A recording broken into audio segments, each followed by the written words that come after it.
नमस्कार, मैं शिवानी रतूड़ी आर्यव्रत टाइम्स में आपका स्वागत करती हूँ।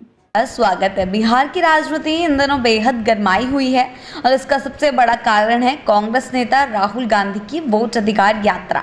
इस यात्रा के दौरान राहुल गांधी लगातार भाजपा और चुनाव आयोग पर निशाना साध रहे हैं और उनका आरोप है कि देश भर में लोकतंत्र को कमजोर करने की कोशिश की जा रही है। राहुल गांधी ने एक बार फिर केंद्रीय गृह मंत्री अमित शाह के उस बयान पर सवाल उठाया है जिसमें शाह ने कहा था कि भाजपा की सरकार आने वाले 40 से 50 साल तक देश पर राज करेगी। राहुल गांधी का कहना है कि ये कैसे संभव है कि कोई नेता जनता की भावनाओं और फैसलों को पहले से जान ले और इतनी लंबी अवधि तक सत्ता में रहने का दावा करे। उनके अनुसार ऐसा दावा तभी किया जा सकता है जब चुनाव प्रक्रिया में हेराफेरी और वोट चोरी जैसी गतिविधियों के माध्यम से लोकतांत्रिक ढांचे को प्रभावित किया जाए। राहुल गांधी ने मधुबनी में अपनी सभा में कहा कि अमित शाह न केवल एक बार बल्कि कई बार ये बयान दे चुके हैं कि भाजपा की सरकार दशकों तक चलेगी। जी हाँ, बता दें कि उन्होंने सीधे तौर पर सवाल उठाया है कि आखिर ये विश्वास कहाँ से आता है। जनता के दिल और दिमाग में क्या है, ये जनता ही तय करती है। कोई नेता पहले से ये घोषणा नहीं कर सकता। उनके मुताबिक भाजपा ये दावा इसलिए कर पाती है क्योंकि उसे चुनाव आयोग का सहयोग प्राप्त है और वोट चोरी जैसी गतिविधियों के जरिए चुनाव परिणाम बदले जाते हैं। उन्होंने आरोप लगाया कि भाजपा और चुनाव आयोग की आपसी पार्टनरशिप के कारण बिहार में एसआईआर विशेष गहन पुनरीक्षण के दौरान 65 लाख नाम मतदाता सूची से हटा दिए गए और आश्चर्यजनक रूप से भाजपा ने इस पर कोई आपत्ति नहीं जताई।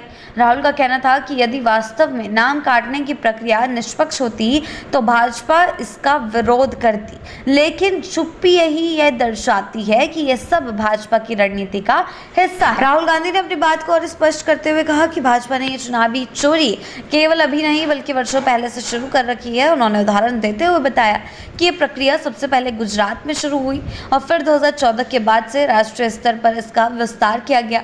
राहुल ने कहा कि पहले उनके पास इस बात का कोई ठोस सबूत नहीं था, इसलिए उन्होंने सार्वजनिक तौर पर आरोप लगाने से परहेज किया, लेकिन अब जब उनके पास पर्याप्त तथ्य और उदाहरण मौजूद हैं तो वे खुलकर बोल रहे हैं। उन्होंने दावा किया कि भाजपा ने चुनाव आयोग की मदद से महाराष्ट्र, हरियाणा और मध्य प्रदेश के चुनावों में हेरफेर की। इसके अलावा उन्होंने लोकसभा और कर्नाटक चुनाव का भी उदाहरण देते हुए कहा कि वहां भाजपा को वोट चोरी करते हुए रंगे हाथों पकड़ा गया। राहुल गांधी ने अपने भाषण में कहा कि देश में लोकतंत्र तभी सुरक्षित रह सकता है जब जनता के वोट की कद्र की जाए और उसे पूरी पारदर्शिता के साथ गिना जाए। यदि चुनाव प्रक्रिया में हेरफेर जारी रही तो जनता का भरोसा व्यवस्था से उठ जाएगा। उन्होंने उस दौरान यह भी दोहराया कि बिहार में उनकी वोट अधिकार यात्रा का मुख्य उद्देश्य यही है कि यहाँ किसी भी प्रकार की वोट चोरी ना होने दी जाए और मतदाता सूची से किसी का नाम अन्यायपूर्ण तरीके से ना काटा जाए। राहुल गांधी खासकर एक मुद्दा बनाने की कोशिश कर रहे हैं, लेकिन आगे चलकर ये कितना कारगर साबित होता है ये देखने वाली बात होगी।